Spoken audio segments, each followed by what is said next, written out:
Le royaume des Custom 125, délaissé par les Japonais, ouvre grand ses portes aux constructeurs chinois. Ces derniers se payent même le luxe de diversifier un marché au style un peu figé. En partenariat avec le magazine Génération 125, nous avons réuni pour vous 4 machines en provenance de l'Empire du Milieu pour jouer au bad boy à prix serré.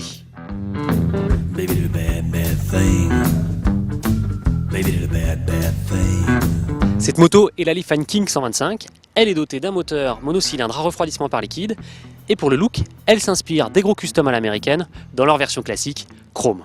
Et justement, à vouloir trop jouer la carte mythique, on retrouve des détails de finition parfois un peu kitsch. En contrepartie, le moteur lui est étonnamment efficace, il est rond, bien rempli et on profite pleinement de ses performances grâce à une partie cycle facile et à un confort au-dessus de la moyenne. Ce custom se veut statutaire et bénéficie d'un équipement ultra complet. Depuis le tableau de bord, on retrouve même le témoin de charge de la batterie, jusqu'à la jauge à essence et l'indicateur de rapport engagé. Ceux qui soignent l'entretien apprécieront en plus la présence d'une béquille centrale. Ce que je retiendrai après cet essai, c'est le moteur vraiment efficace, amusant, avec une bonne sonorité, et puis la facilité de prise en main. Au contraire, je n'ai pas du tout aimé certains détails de finition, à l'instar des gaines qui viennent protéger le système de refroidissement. Donc au final, on a quand même un custom très sympa, pour le prix d'une machine utilitaire.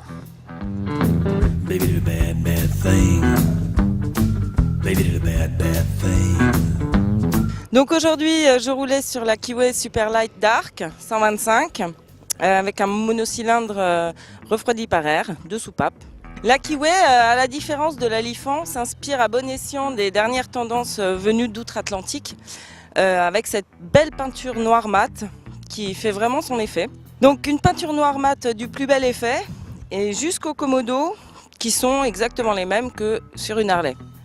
Question moteur, même si c'est pas un foudre de guerre au démarrage, il a ensuite une bonne pêche à mi-régime et surtout une allonge intéressante qui permet de l'emmener au quotidien sur les voies rapides sans problème.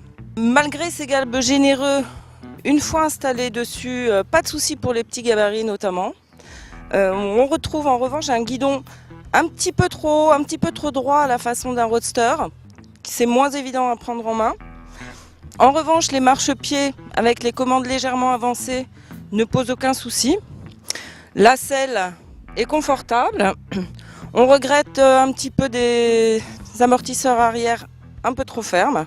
Pour conclure, ce que j'ai beaucoup aimé sur cette machine, c'est d'abord son look, qui est vraiment à part. En revanche, ce que j'ai beaucoup moins apprécié, c'est le feeling et la puissance du freinage qui font vraiment défaut.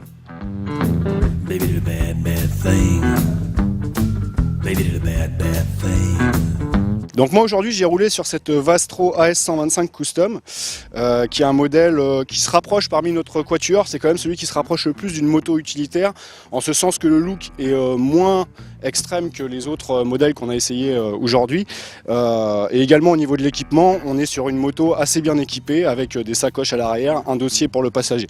Cette moto est motorisée par un bicylindre refroidi par air qui développe 11 chevaux. Donc comme toutes les motos 125 équipées de moteurs bicylindres, c'est vrai que la Vastro a un moteur un peu pointu.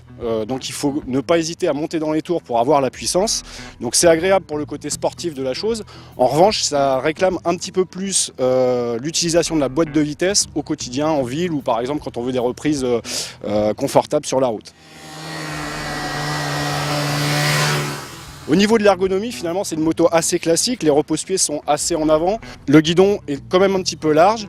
Donc on reste dans un esprit custom utilitaire, on va dire. C'est quand même pas aussi marqué que certains modèles qu'on a pu tester aujourd'hui.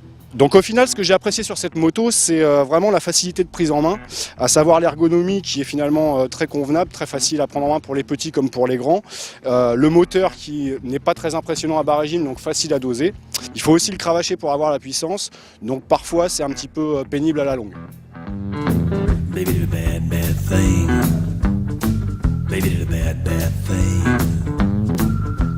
Je roulais aujourd'hui sur la Bobber 125, l'unique représentante du genre dans la cylindrée. Donc un look d'enfer avec la mécanique bien à l'air libre, sa roue avant de 21 pouces. Et ces jolies flûtes chromées. Donc le moteur à refroidissement liquide bicylindre développe 11 chevaux. Il ne s'exprime pas trop mal à bas régime pour un moteur bicylindre qui, bien entendu, n'a tendance à fonctionner bien que dans les tours.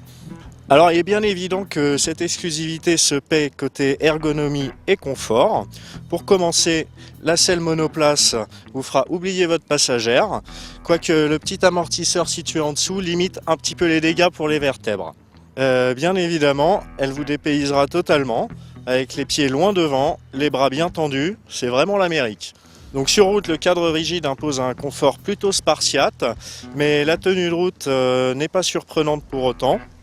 Alors bien entendu, le point fort de cette machine, c'est son look d'enfer, qui se paie par contre par un petit déficit d'équipement. Effectivement, c'est plutôt minimaliste, hein. Vous n'avez pas de jauge à essence, le passage en réserve est manuel. En tout cas, cette moto reste une machine coup de cœur, c'est le cas de le dire. Elle passe souvent pour une plus grosse cylindrée et elle attire toujours la sympathie des passants. Donc justement, en 125 cm3, c'est vraiment le meilleur moyen de rouler différent. Cela se paie un petit peu question prix et on se rapproche du tarif de certaines motos plus haut de gamme. Mais en tout cas, question exclusivité, c'est la meilleure. Le sujet complet, les chiffres précis et tous les détails de ce comparatif sont à découvrir dans le dernier magazine Génération 125, actuellement en kiosque. Baby did a bad, bad thing. Baby did a bad, bad thing.